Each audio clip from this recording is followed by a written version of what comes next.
पर्यावरण शिक्षा में आज हम विश्व के प्रमुख बांध यानी सबसे ऊंचे बांध और सबसे अधिक क्षमता वाले बांधों के बारे में जानेंगे और भारत के प्रमुख बांध, पानी का बढ़ता अभाव और उसके कारण के बारे में भी जानेंगे।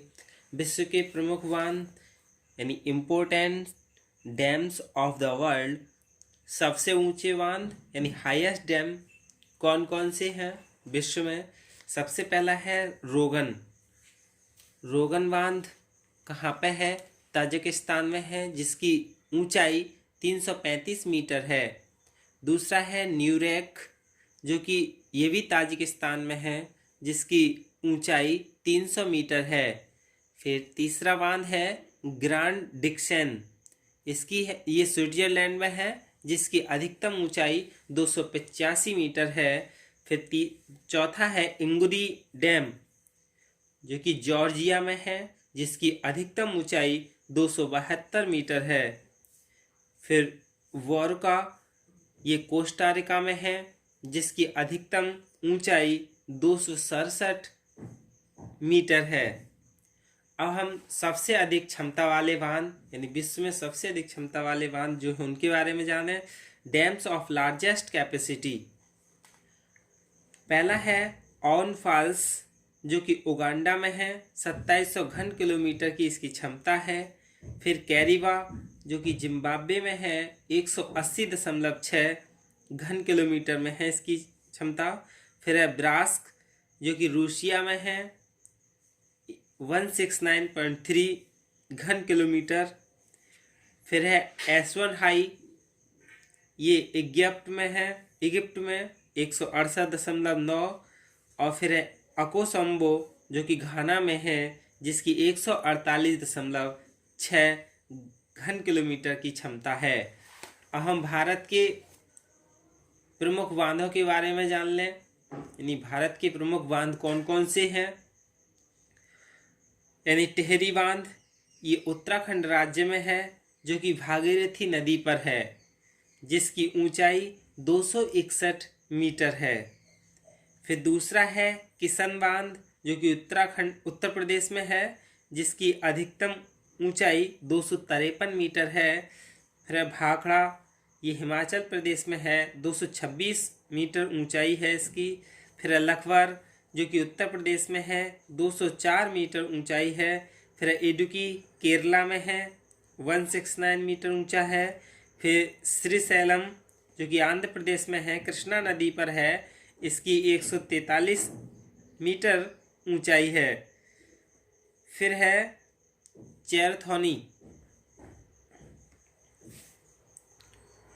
चैरथोनी, ये केरला में है, इसकी अधिकतम ऊंचाई 138 मीटर है। फिर है सरदार सरोवर, जो गुजरात में है, 137 मीटर इसकी ऊंचाई है। पोंग डैम हिमाचल प्रदेश में है, 133 मीटर ऊंचा है। फिर है तावा, ये मध्य प्रदेश में है। नागार्जुन सागर डैम, ये आंध्र प्रदेश में है। गंडक बिहार प्रदेश में है। और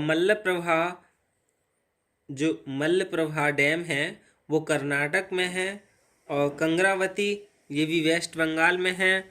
और पंसेट महाराष्ट्र में है। माही डैम राजस्थान में बना हुआ है। ओमकारेश्वर मध्य प्रदेश में, और महेश्वर ये भी मध्य प्रदेश में है। कोयन डैम महाराष्ट्र में है, और हीराकुंड उड़ीसा में है। हीराकुंड सबसे ज़्यादा आता है कंपटीशन में।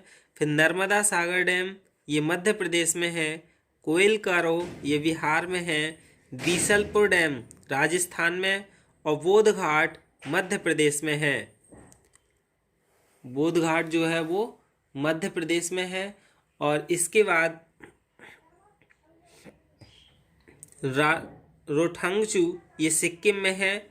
संकोस भूटान में है। और विष्णुप्रयाग उत्तराखंड में। भोपालपट्टनम महाराष्ट्र में है। और इंचमपल्ली, ये महाराष्ट्र में है।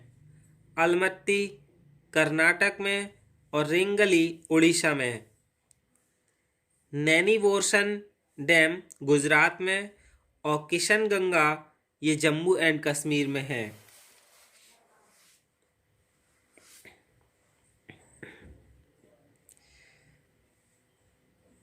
फिर है टिपेमुख, मणिपुर में है। भद्रा डैम कर्नाटक और राणा प्रताप सागर डैम राजस्थान में है। फिर फर्रका ये वेस्ट बंगाल और कृष्णा ये महाराष्ट्र में है। ये भारत के प्रमुख बांध हैं जो कि अलग अलग भारत के प्रदेशों में बने हुए हैं। अब हम पानी का बढ़ता अभाव और उसके कारण के बारे में जानेंगे।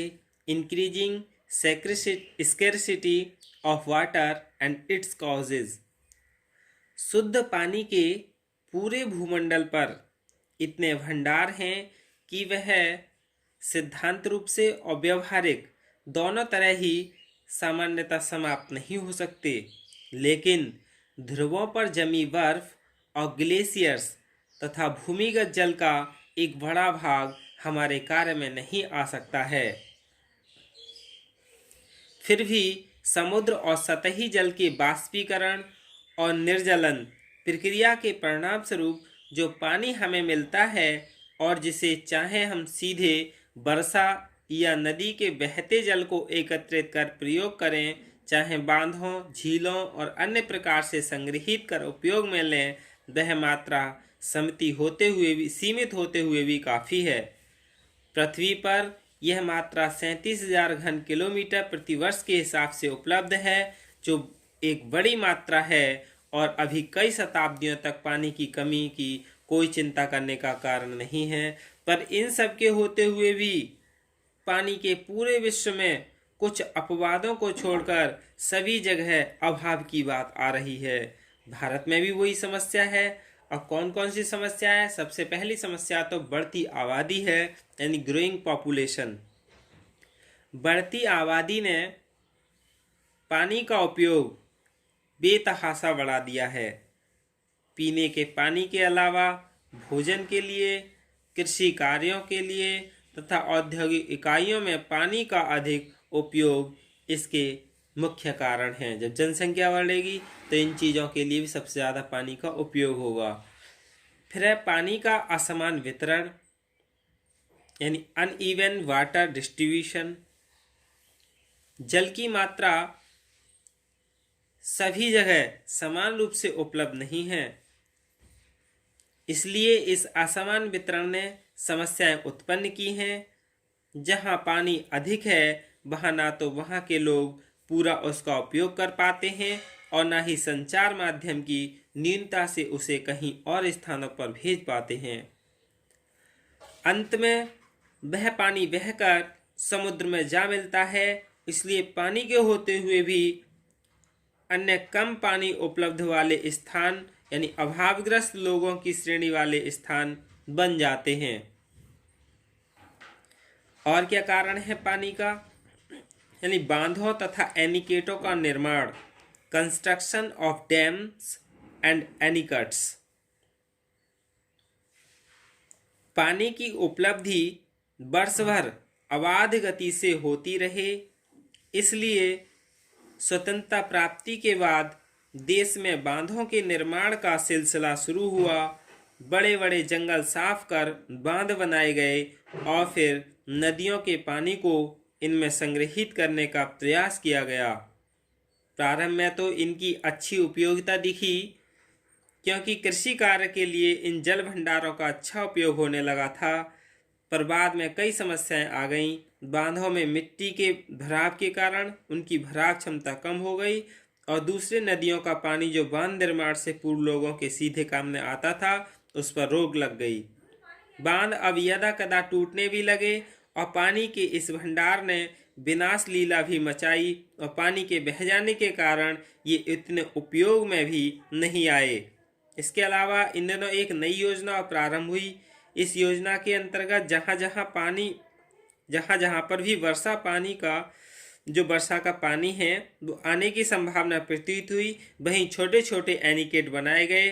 उस गांव को या कुछ गांवों को इससे चाहे कुछ स्थानीय लाभ भले ही मिला हो, लेकिन पहले जिन जलाशयों में जहां काफ़ी पानी इकट्ठा होता था वे अब खाली रहने लगे। इससे अब उस क्षेत्र के लाखों लोगों को पानी के अभाव का दुख भोगना पड़ रहा है। फिर है पानी का अधिक उपयोग यानी एक्सेस यूज वाटर। पानी के अधिक उपयोग या अनचाहे उपयोग ने भी पानी का कृत्रिम अभाव उत्पन्न किया है।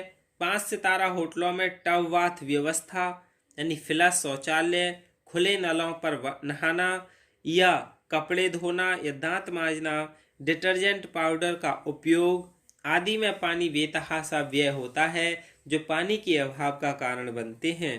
इस दुरुपयोग पर कितना पानी प्रति परिवार प्रतिदिन व्यय होता है ये सब जानते हैं। जैसे दांत मांजने के लिए 2 लीटर, शौचालय फ्लश के लिए 15 लीटर, नलों का रिसाव 10 लीटर, खुले नल के नीचे नहाने से या हाथ धोने से 5 लीटर, बर्तन धोना 10 लीटर, कपड़े धोना 20 लीटर, या टब बाथ शावर जिससे बोलते 200 से 220 लीटर, सफाई करने में 15 से 20 लीटर, पानी के यानी पीने के लिए पानी की 3 लीटर और अन्य खर्च भी 10 लीटर लगा के सामान्य व्यय 100 लीटर है और बाथ टब संस्कृति में 300 लीटर है।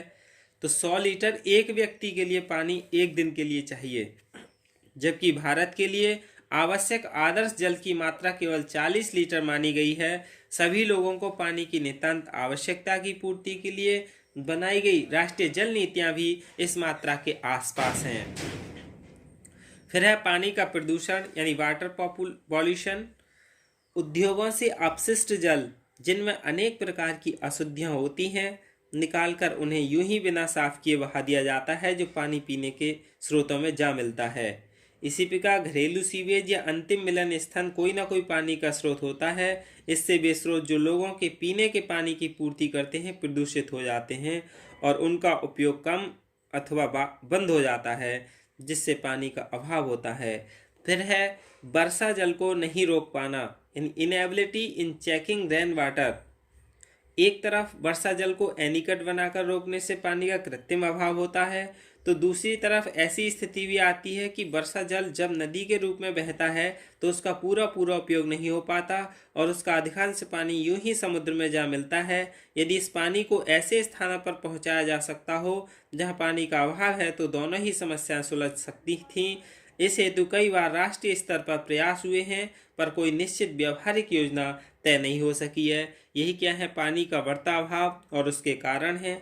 अब हम पानी के सही उपयोग और उनके सुझाव और प्रबंधन के बारे में पढ़ेंगे। धन्यवाद।